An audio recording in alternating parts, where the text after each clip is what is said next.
The crown chakra is where we meet the divine. We learn that we're divinely connected. And the most beautiful part of it is that through that connection, we're connected to the divine of the universe, but also the divine that lives inside each of us. The crown is where we find that peace and openness to guidance. With an open third eye, we're listening to our own inner wisdom. With that open crown, we're receiving the messages from the universe, God, source, higher power, whatever label you want to put on it. It's being open to all our inner wisdom and our outer wisdom, our universal wisdom. With the crown, it's definitely you're not at the top and done if you choose to start at your root. Once you get to the crown, it's time to come back to the root. It's completing the circle because it is a full circle process. So whether you choose to start at the crown work and work your way down or start from the root and work your way up, don't forget it's that circle of completion.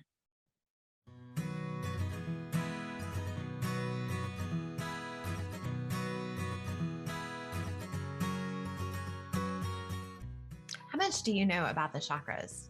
You probably heard them talked about as the 7 main energy centers in your body. You may have heard of them in yoga class, through guided meditation, or in Reiki. Maybe you know a little bit about the chakras, but aren't really sure how to use them to guide you. I'm creating a deep dive into the chakras and color therapy for the next 8 weeks. Each week, my guest and I will discuss one chakra, how they've connected to the energy of that chakra through their journey, and how they feel guided or inspired by the energy. Sound interesting? I hope you'll enjoy the conversation. Let's get started.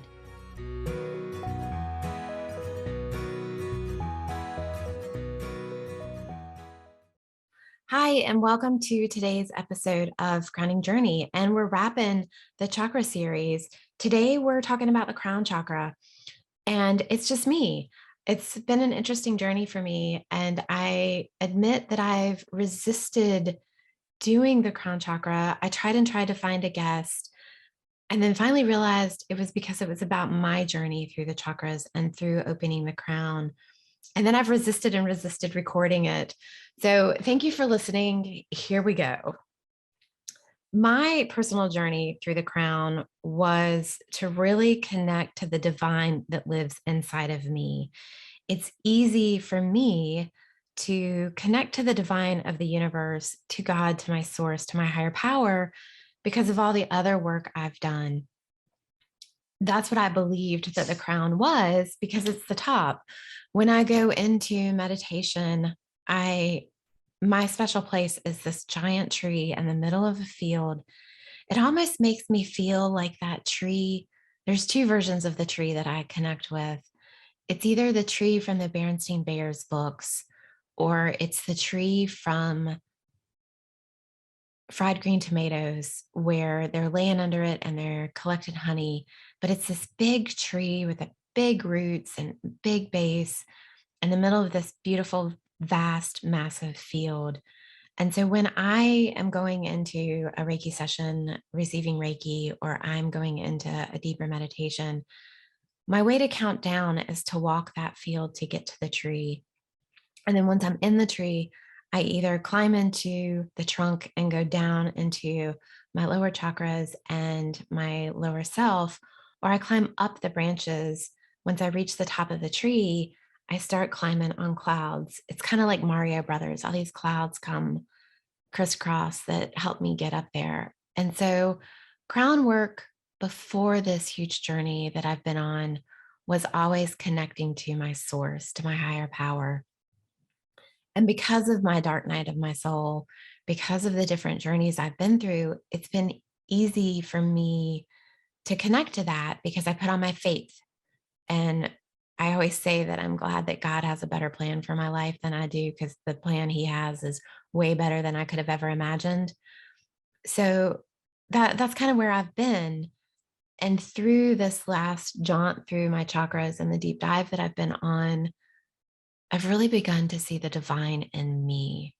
And that started with third eye work, when instead of just believing it was my intuition and sensing things, it was really all about my own inner guidance, my own inner wisdom, and listening to my body tell me what I was asking, to allow my body to be my barometer. That's when I began to see the divine that lies within me. And I'm working on my yoga 300-hour teacher training. I've mentioned that a couple of times, and I'm going to keep talking about it because it's going to take me 6, 8 months to go through it. And that's such an evolution. And I did my 200 hours for my own deeper practice. Now I'm doing my 300 hours for my own deeper spiritual practice. And one of the things that I loved, the gal that I'm taking the class from is Alana Kavala, and she is very deep rooted in the Hindu India culture of where she came from. She spent time in caves, meditating, connecting. And so in that, she explains that Hindu and yoga grew up side by side. Hindu's a religion and yoga's a philosophy. So it's like brother and sister living upstairs, growing up together. They've got a lot of the same traits, they've got a lot of the similarities, but there's just a little bit of difference with them. And so she explains that Hindu, you have all the gods and goddesses because they're the essence outside of you. Ganesh is the essence to remove obstacles, and that using, praying, calling on them is to connect with their essence. But in yoga, we chant, and we use these ancient chants to call in that essence of ourselves. So when we do the Ganesh chant, instead of calling to higher Ganesh, we are calling that essence in ourselves into activation. And that was a game changer for me. I've heard before, you're divinely connected, you were made in the face of your creator, all of those things. But there's always that moment that it finally clicks for you and it snaps into place. And that's what really helped me with that crown part of I am the divine. It is what lives and resides inside of me, not just outside of me. And we talk about not looking externally for approval, not looking externally for love, not looking externally for those things we need, and finding them within ourselves. And I think that's a lot of the crown stuff, because it's accepting that I'm divine. It's accepting that there is something really rock star awesome about me inside. And that was interesting. So this won't be a full 45-minute episode because it's just me chatting. But I wanted to share those things with you. I wanted to share that the crown is connecting with yourself. And I want you to breathe that in for a minute and just take a deep breath and say, I am divine. I am divinely connected. And feel how that resonates in your body, how it rings through your ears. The great ways to open the crown chakra are through meditation, breath work, sitting quiet in nature, retreating from outside stimulation. But don't retreat till you finish listening to this episode. It's finding that peace and that quiet.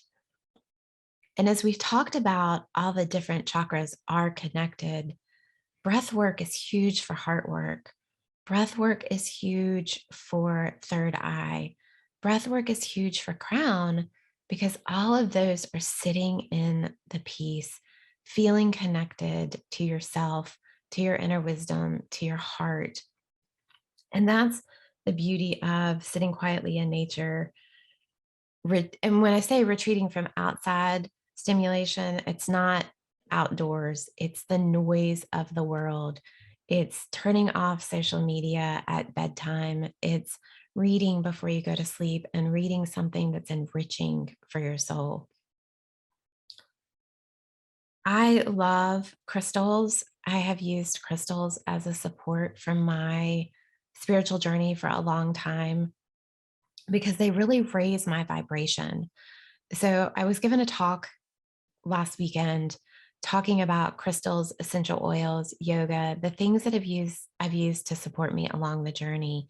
And in honor of the fact that normally we talk about journeys with guests, talking about my journey through spirituality and my journey to connect with myself, not knowing it was crown work. I love yoga, as we obviously all talk about on the podcast, because it gets my mind to quiet. Try being in tree pose or half moon and think about what you're going to wear to work for the day, and you're going to fall out. And that's what I love about yoga is because it quiets my mind. I have to be fully present and here in the moment. Meditation is a big one for me. And that's something else working on my 300 hours is knowing that yoga, the asanas, the movements, the practice wasn't what we think of it now. That only came into play in the 1800s, late 1700s, if you were in India. So what yoga was before that was a practice of meditation, a practice of ritual, a practice of sitting in the silence and connecting with yourself. And so when we get to do that, we're connecting to all of those who have done it before. We are connecting to the vibration that we are all creating, past, present, and future. And that's what I love about crystals is they're part of that ancient because they weren't made, essential oils are wonderful. I use them for my health. I use them for my skincare. There are a lot of amazing people out there educating about essential oils. I've talked about how I have actually used them for some very serious health conditions in my past. So I highly recommend oils, but I don't want to talk about that because there's so many people out there talking about them. What I love to talk about is raising our vibration. And once we get to the crown, that's the highest vibration we're going to get to, and making sure that it's of pure love and light. And that's where I bring crystals in because essential oils were the tree was grown in the last decade and we're purifying it into oils. Crystals were not made in the last decade, they were made over time, slow and hard pressure formations. And that's what's really cool about them is because they have, for me, the earth's vibration. So when I get to the crown, because it is a full circle, I can bring in crystals that are earth and grounding, and it connects the circle for me. It stimulates that full circle by raising my vibration. And so I don't use crystals because it's good for liver or it's good to detox, because you'll find stuff that says that. And I don't doubt it. It's just not how I use them. I use them to raise my vibration. I use selenite all over my desk and in my Zen because selenite is the crystal that brings that quiet, that calm, that peace. I use it through meditation because it connects immediately, opening my crown, allowing me to receive messages. I use it on my desk with a candlelight in it because when I'm working on stuff for clients, it allows me to hear the messages when I'm so busy focused on getting it done and getting it out. I have a huge chunk of rose quartz on my desk that is as big as my hand because it's love and compassion and it raises the vibration of your heart. So when I'm feeling rough, when I'm feeling stressed out, I've got that to bring me back and to keep my vibration up. And that's why I love crystals. That's what I've used them for in my life. Kevin, growing up, had a windowsill right next to his bed, and it was lined with crystals. There were often crystals I put on the windowsill because he was having issues with bad dreams or this or that. But he just loved the sparkle of them. Kids love the sparkle of crystals because nobody has told them that they don't feel that vibration, that they are not supposed to feel that vibration. So I think that kids do love the sparkles, but they're also very drawn to the energy of them. And while nobody's told them not to, nobody's explained it to them either. So they just know they're drawn to them. And I just know I am drawn to crystals and the vibration that they raise for me. So that's been one of mine that I really love in my meditation. I have them in my bedroom beside my bed because some mornings I don't want to get out of bed. I just want to lay there, but I feel lazy. So I'll meditate and then it'll motivate me. That's the whole sacral solar plexus of desire trumps willpower, or willpower trumps desire. So you finally get out of bed.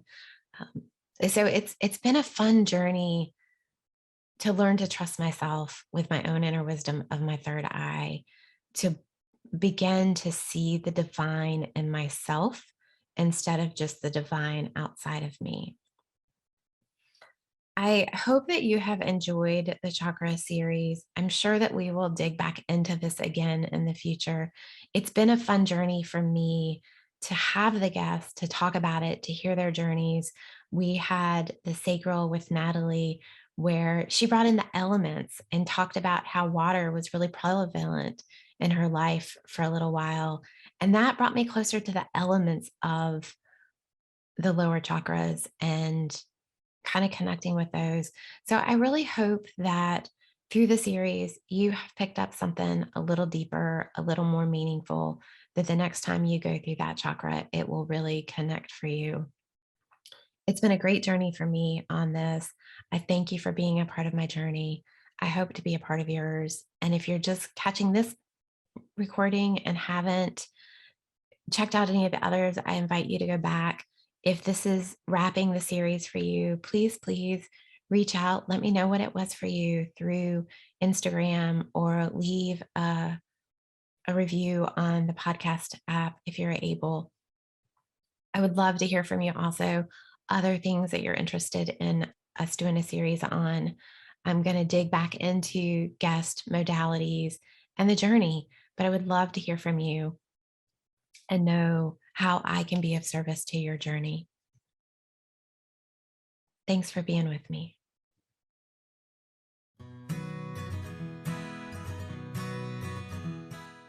Thanks for listening to Grounding Journey as we've been discussing the chakras. If you're interested in learning more about the energy centers and how color therapy can guide you on your journey, I invite you to check out my blog at groundingjourney.com. It's there that I share more about the chakras, crystals, yoga, and their connection to your journey. Be sure to subscribe while you're there.